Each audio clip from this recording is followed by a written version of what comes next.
बिहार में एसआईआर के बाद फाइनल वोटर लिस्ट आ गई है, जिसमें नरेंद्र मोदी और चुनाव आयोग ने मिलकर बड़े स्तर पर वोट चोरी की है। रिपोर्ट्स के मुताबिक नई वोटर लिस्ट में 14.35 लाख फर्जी वोटर हैं। करीब 1.32 करोड़ वोटर फर्जी पतों पर जोड़े गए।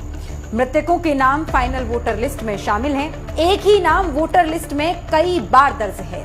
बाराचट्टी विधानसभा के मकान नंबर 6 में 877 वोटर दर्ज हैं।